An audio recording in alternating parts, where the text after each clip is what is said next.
Au nom du Père, du Fils et du Saint-Esprit, un seul Dieu, Amen.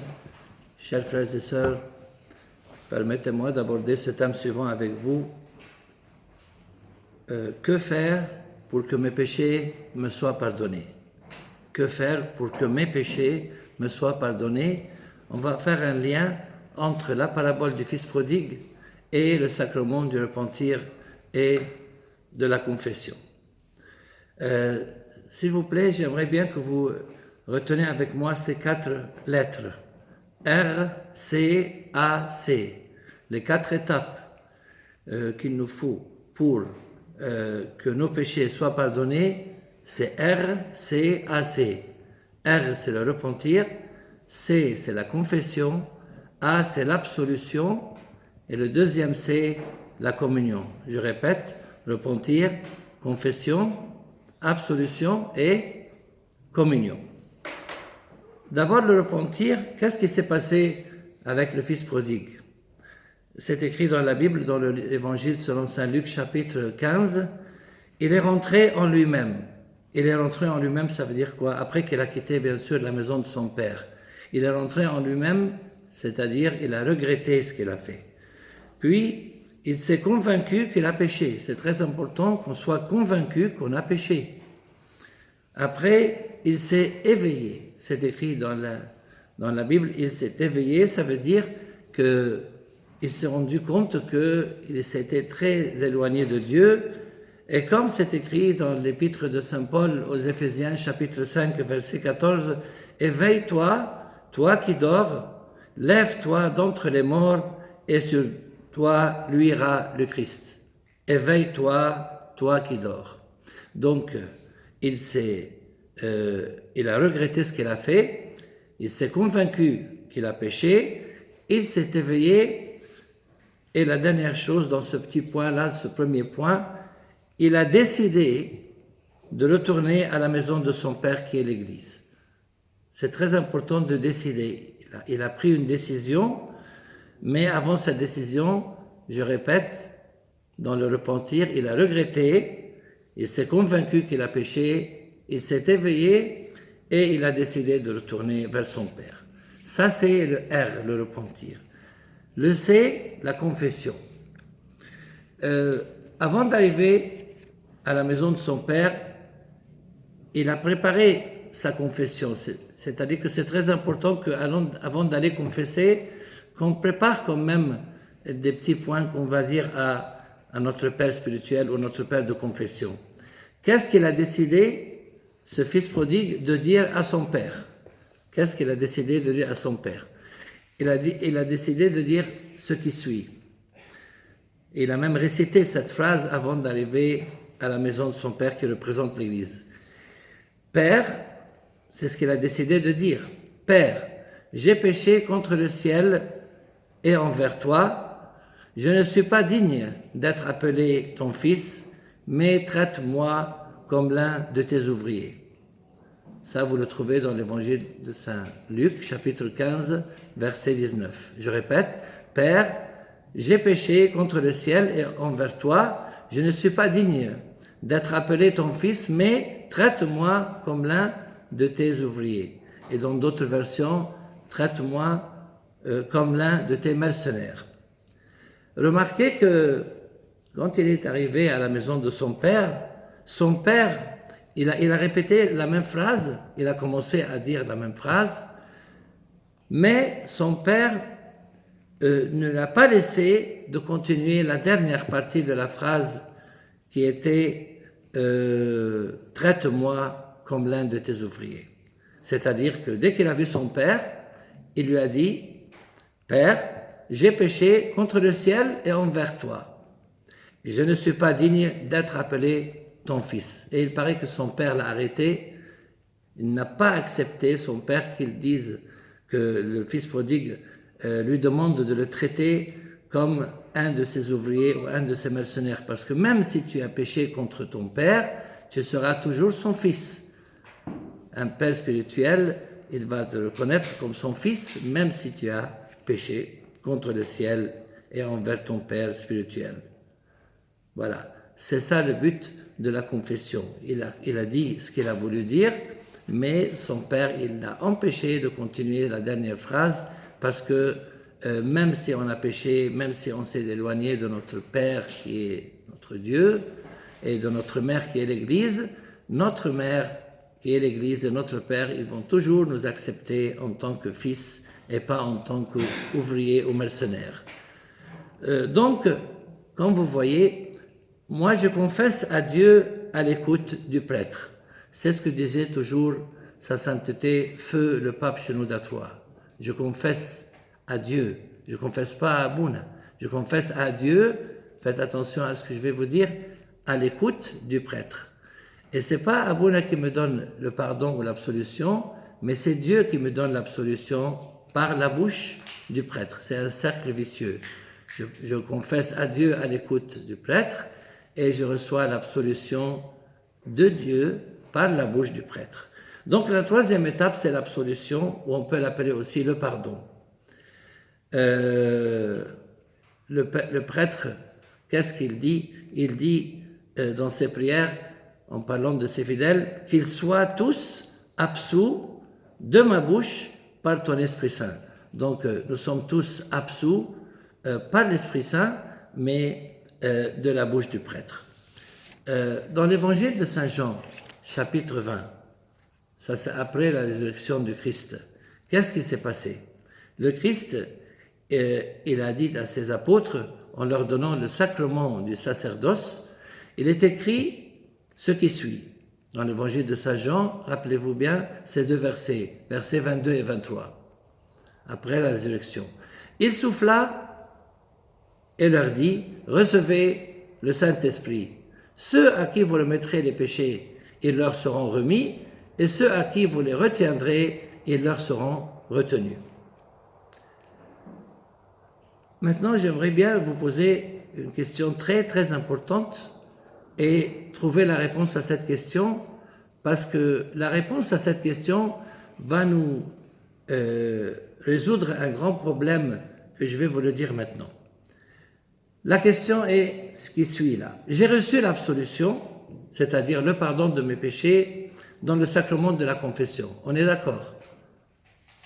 Abouna, quand il met la croix sur ma tête en me donnant l'absolution, il prend les péchés de sur ma tête et les met sur la tête du Christ, sur la croix. Parce que moi, personnellement, en tant que prêtre, je ne peux pas porter vos péchés. C'est le Christ qui est porteur de nos péchés et qui est devenu péché pour nous.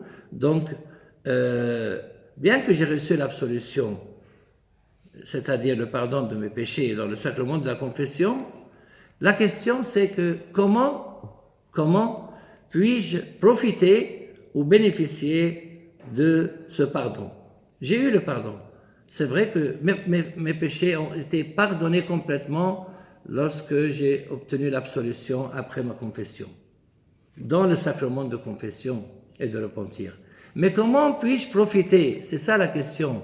Comment puis-je profiter et bénéficier de ce pardon? La réponse en deux mots, je vais vous donner deux exemples. Ce sont l'exemple du riche et du médecin. L'exemple du riche, un homme riche, il a déposé dans mon compte bancaire une énorme somme d'argent. Donc cette somme d'argent, elle m'appartient, on est d'accord? Mais si je ne vais pas à la banque pour retirer cette somme et bénéficier de cet argent, je ne peux pas profiter de ce don et je ne gagne rien. Vous comprenez l'idée? Ce riche, cet homme riche, il a mis dans mon compte bancaire une grande somme d'argent, mais si moi je ne vais pas à la banque, même si cet argent m'appartient officiellement parce qu'elle est dans mon compte, si je ne retire pas cette somme de la banque et si je ne bénéficie pas de cet argent, je ne gagne rien et je ne profite rien de ce don. Le deuxième exemple, c'est l'exemple du médecin. Imaginez-vous, un médecin, il m'a prescrit beaucoup de médicaments dans une ordonnance pour être guéri. Abouna, en tant que médecin spirituel, après la confession, et selon ce qu'il voit, selon ce qu'il écoute de ma part, il m'a prescrit aussi beaucoup de médicaments spirituels, comme par exemple la prière, les lectures bibliques, la communion, les jeûnes, parfois des prosternations, ainsi que plusieurs autres conseils spirituels. Mais, retournons au médecin. Après que le médecin m'a prescrit cette ordonnance, qu'est-ce qu'il me faut faire?